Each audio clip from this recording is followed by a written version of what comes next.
Hola, ¿cómo estás? Soy el psicólogo Víctor Hernández. Espero que estés teniendo un día de maravilla.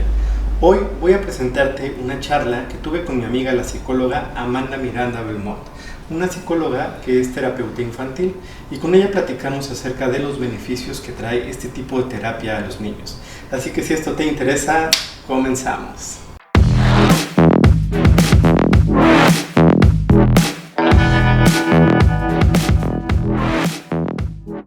Qué bueno que aceptaste que tuviéramos esta charla para que me platiques un poco acerca de los beneficios de acudir con un terapeuta infantil. Platícame un poquito, ¿cuáles son estos beneficios? Ok, bueno, pues tengo 5 puntos que son creo que los más importantes y uno de ellos es que podamos abordar ciertas dificultades que los niños puedan presentar al inicio de su desarrollo y que esto puede ser beneficioso, ¿no? A lo largo de su vida. Entonces podríamos ver que a lo mejor ciertas etapas pueden estar teniendo alguna dificultad y poder darle las herramientas necesarias para que conforme vaya su desarrollo las vaya ocupando, las vaya perfeccionando y cuando llegue a una edad adulta pues si tiene algún inconveniente lo pueda resolver de una mejor manera. Ok, perfecto, Amanda. Y cuéntame, ¿cuáles son las dificultades en áreas de desarrollo que más te has encontrado en tu práctica clínica? Pues bueno, creo que han sido muy marcadas, creo que principalmente por cuestiones de la pandemia, que se vio mermado el contacto entre niños, que es muy importante. Entonces, de lenguaje, de aprendizaje, también hemos encontrado que se les dificulta el socializar con otros niños y esto viene arrastrándose a partir de eso, que poco a poco se ha ido trabajando para evitarlo en su mayor medida, pero esas son unas de las principales. Ok, fíjate que ahorita que mencionas estas de lenguaje, yo he tenido, pues sí, algunos pacientes que me han llegado por este motivo. A veces es difícil definir, ¿no? O sea, a qué edad exacta deberían de comenzar a hablar los niños, ¿no? Y esto puede generar inquietudes hacia los papás. ¿Tú a qué edad consideras que el niño ya debería de estar pues generando algo de conversación, tener sus primeras palabras, poder comunicarse? Bueno, pues realmente es también dependiendo de cada niño, no podemos poner como un estándar, así como de, pues al año ya tiene que empezar a hablar. No, porque hay ciertos niños que no cumplen con esos criterios. Pero a partir de los 2 años, si el niño ya no está teniendo, su lenguaje es muy poco, solo dice algunas palabras, o en vez de decir ciertas palabras, por decir agua, o leche, o cobija, sino simplemente señala los objetos que quiere, entonces ya sería una señal de alarma. Ok, perfecto. Y esto es muy común, ¿no? Es muy común que de repente los niños señalan y los papás les dan las cosas, ¿no? Entonces el niño pues al final no aprende a hablar o aprende a hablar poquito, porque con poquito que diga pues ya le están dando lo que él quiere, ¿no? ¿Qué recomendación sueles darle a los papás para que eviten este tipo de problemas? Pues una de las principales cosas, como tú las mencionas, es eh, sabemos que a lo mejor los niños, claro, no te van a poder decir una palabra que jamás han escuchado. Todo lo hacen a partir de la imitación. Entonces, si ellos apenas están adquiriendo esto del lenguaje, es importante que si ellos señalan los objetos, nosotros dárselos repitiendo el nombre del objeto. Imaginemos que están pidiendo, no sé, a lo mejor un libro, ¿no? Y entonces solo te lo señalan. Y entonces le dices, ok, ¿quieres el libro? Toma el libro. ¿Para qué? Para que él vaya relacionando el objeto con la palabra, para que sea más sencillo para ellos recordarlo y poder después, pues si ellos lo necesitan, poder pedir. Ok, ok, excelente estrategia. Fíjate que eso es muy cierto, ¿no? O sea, el niño tiene que ir aprendiendo, aprenden en gran medida por repetición, por imitación, entonces pues hay que ser muy claros con ellos, ¿no? instrucciones muy claras, muy precisas para no confundirlos, ¿no? Algunos papás a veces llegan a tener dudas, ¿no?, sobre si su hijo no está hablando todavía a ciertas edades y les surgen dudas, ¿no?, si no tendrán algún problema de lenguaje o si no estarán presentando autismo o si no estarán presentando otro tipo de problemas, ¿no? ¿Cuándo consideras tú, a partir de este primer beneficio que estamos revisando, que tiene que ver con etapas del desarrollo, que podría ser alarmante, que el niño a lo mejor no se esté comunicando de una manera adecuada? Pues yo creo que a partir de los 2 años y medio, porque recordemos que la etapa para entrar al preescolar son los 3 años. Entonces, para algunos requisitos para poder entrar es uno que aprenda a controlar esfínteres o por lo menos que sepa avisar, y otro es el lenguaje. Entonces, si nosotros estamos viendo que se acerca la etapa de los 3 años y él no ha adquirido nada del lenguaje, o por lo menos no es fluido. Ok, perfecto. Muy bien. Entonces, puede ser el primer beneficio, ¿sale? Muy bien. ¿Qué otros beneficios tiene la terapia infantil? Pues también nos ayuda a abordar problemas de autoestima y también cuestiones del acoso escolar, ¿no? El poder evitarlos, a que los niños empiecen a reconocer sus emociones y los hábitos, que empiecen a generar hábitos nuevos. Ok, muy bien. Términos como autoestima, autoconcepto, ¿no?, cuestiones emocionales, en adultos es más fácil escucharlos, ¿no? De repente un niño pues no te va a hablar de esas cosas, menos cuando son más pequeñitos.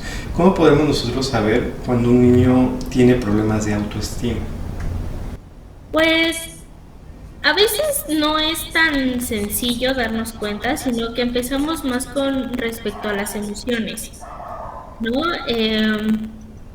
El que sepan o no sepan identificar qué emoción están teniendo, qué emoción les genera qué en su cuerpo para que la puedan expresar. Y después, mientras se va viendo ese tipo de emociones, podemos ver que de repente los niños empiezan a verbalizar ciertas cosas, pues se podría decir negativas hacia ellos, como es que no puedo, es que soy tonto. Incluso hay algunos niños que si no se sienten capaces de hacer ciertas cosas, se pegan, ¿no? Solos.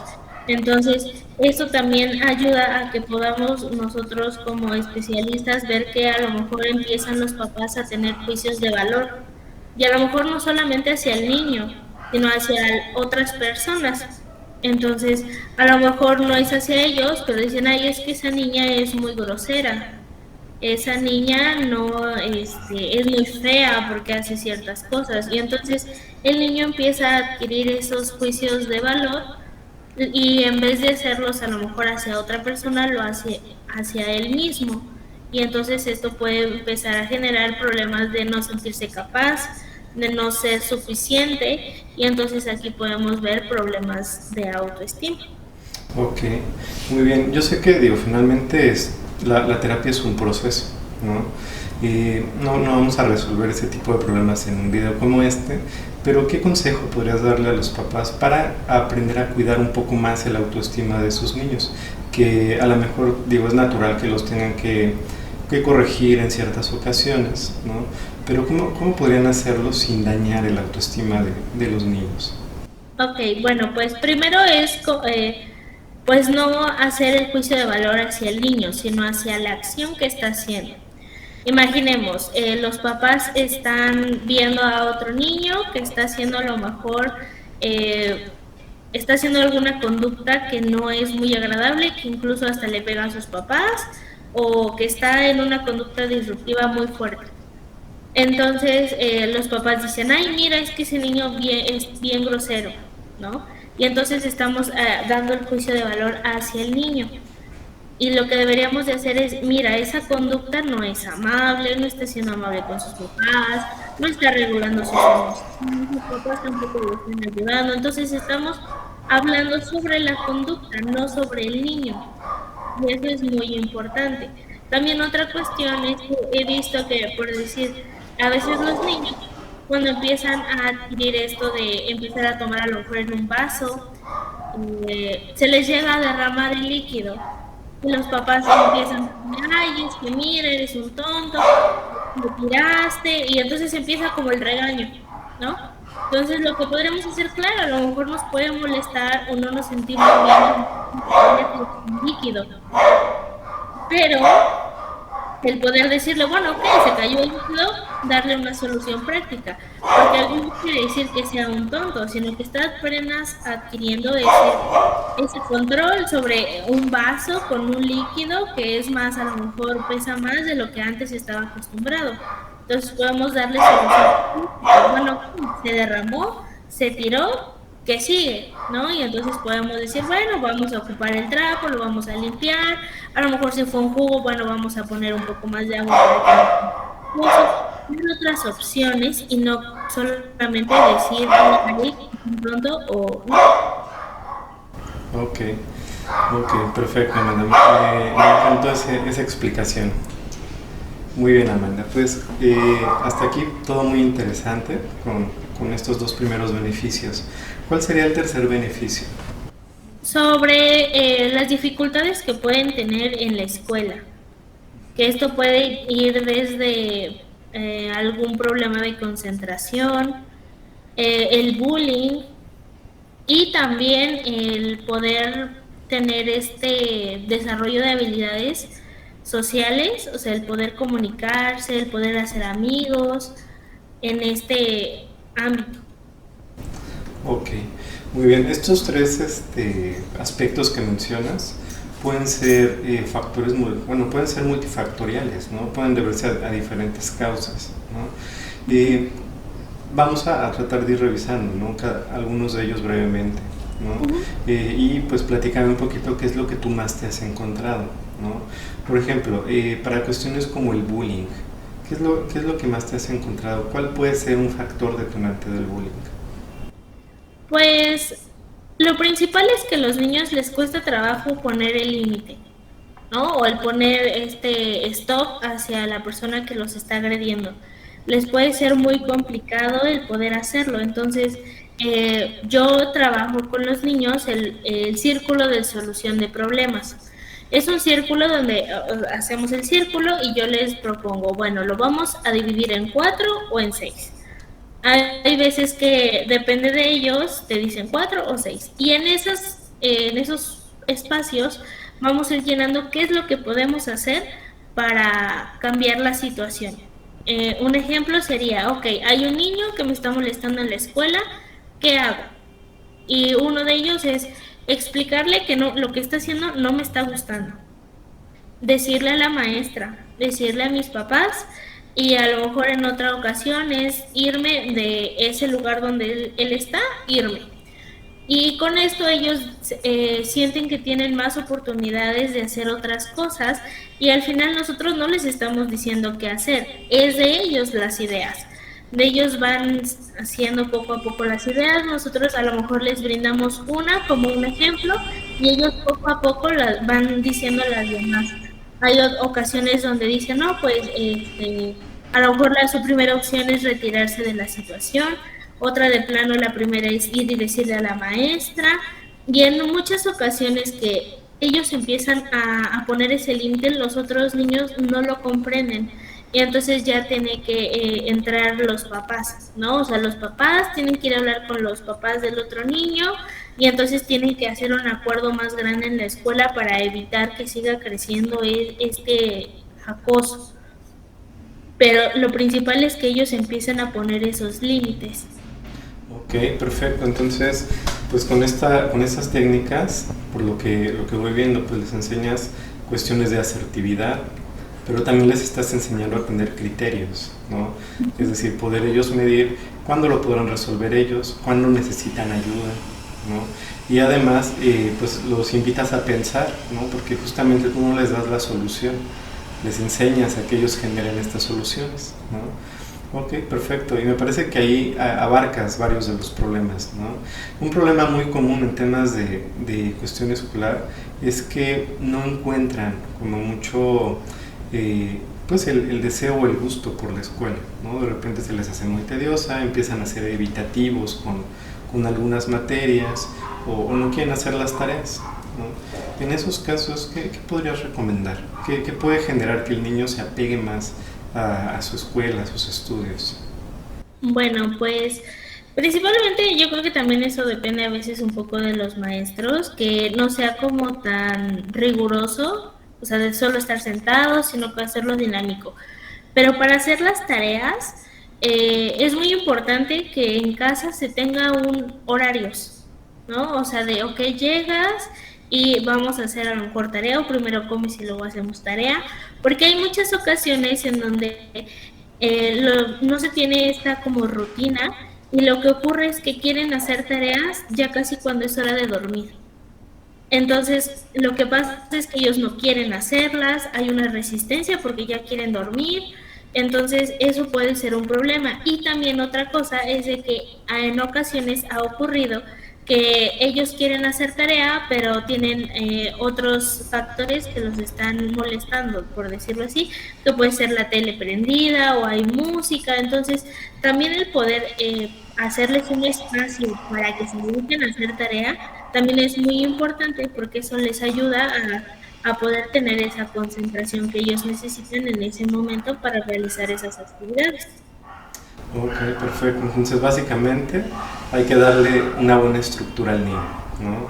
El niño no puede definir sus horarios, los tienen que definir los papás, ¿no? Entonces, el papá es el que le tiene que decir a qué hora va a hacer la tarea, a qué hora va a comer, a qué hora va a jugar y finalmente a qué hora se va a dormir. O sea, no lo puede decidir el niño, ¿sabes? Claro.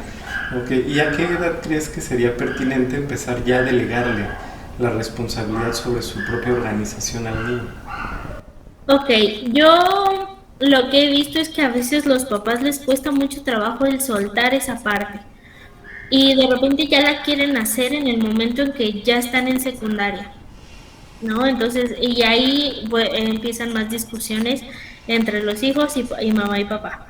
Entonces, yo creo que la edad adecuada es a partir de que están en quinto de primaria, les empecemos a delegar poco a poco ciertas responsabilidades, donde él ya tiene que a lo mejor armar su mochila al solo, él tiene que decir o anotar qué tareas son las que tiene que realizar para que sea un proceso amigable, que cuando ya esté en secundaria, él ya sepa hacer ciertas cosas y entonces mamá y papá ya no tengan que estar atrás de ellos.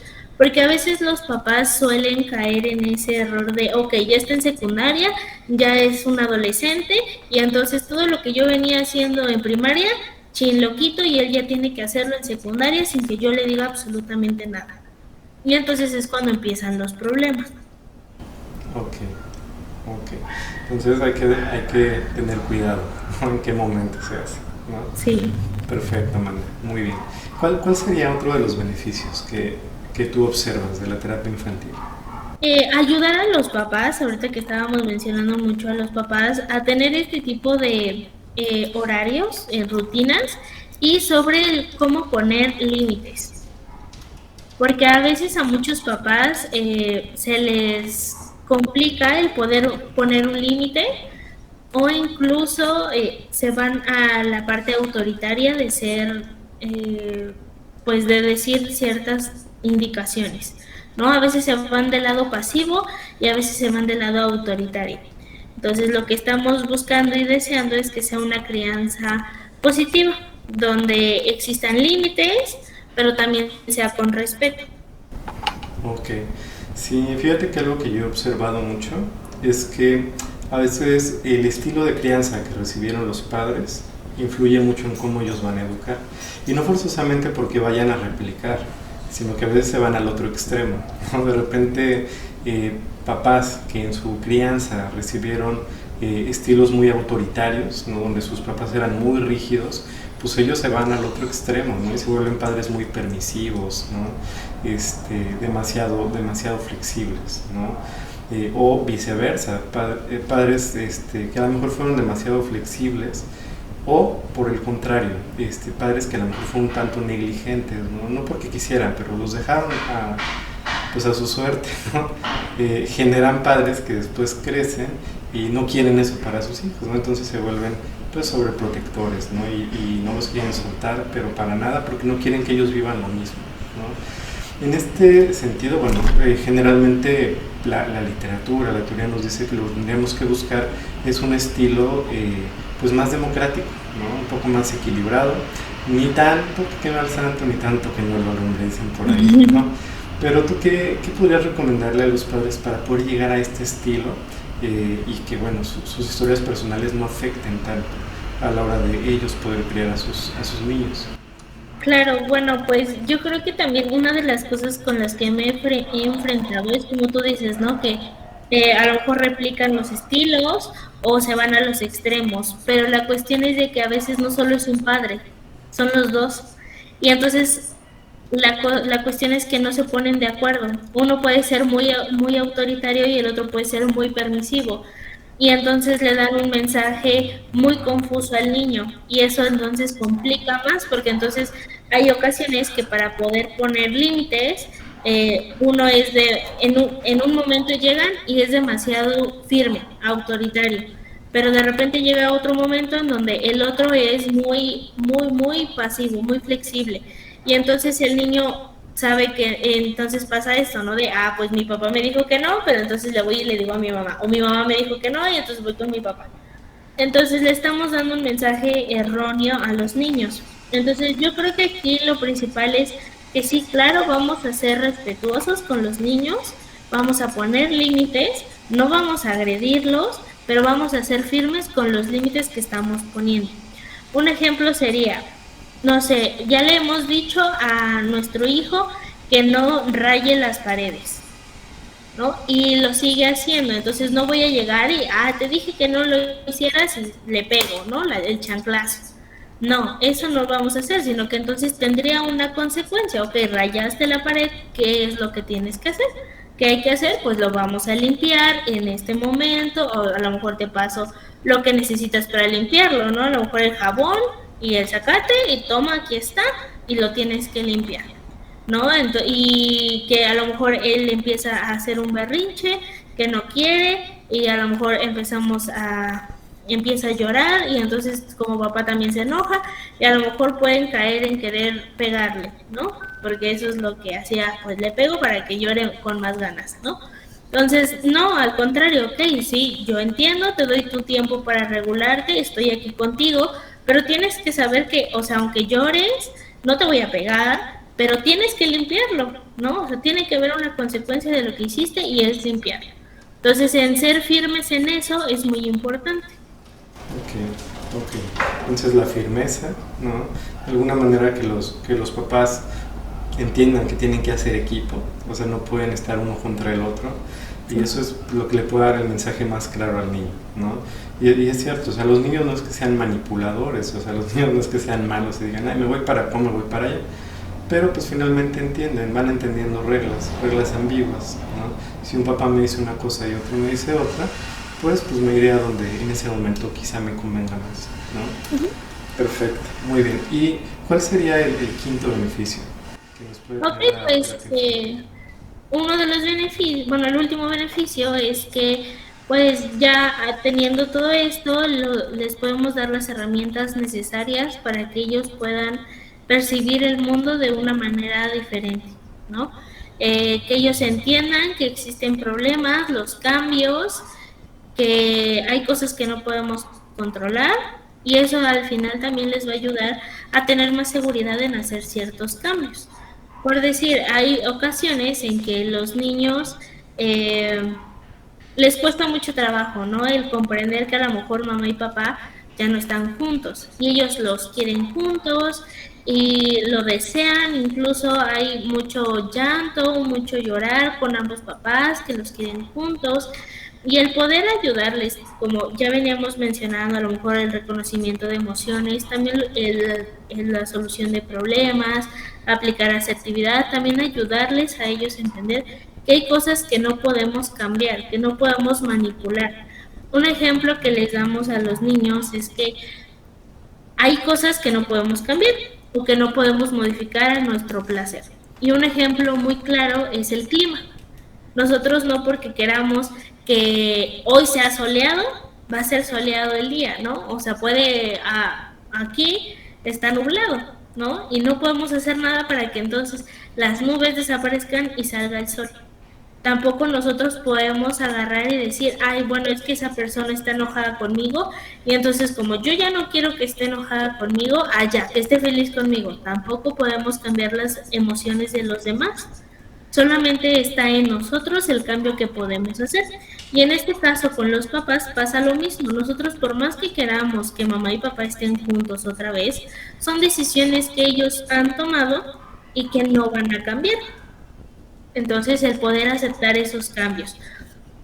También otra de las cuestiones también podría ser cuando ocurre un duelo de una persona que falleció, de un cambio de ciudad, porque a lo mejor también hemos visto que se les dificulta a los niños, ¿no? Porque ya estaban acostumbrados a su casa, a sus vecinos, al lugar en donde estaban, a lo mejor era más tranquilo y a donde se mudan hay más ruido y no les agrada, ¿no? Pero tienen que ir adaptándose poco a poco a ese cambio.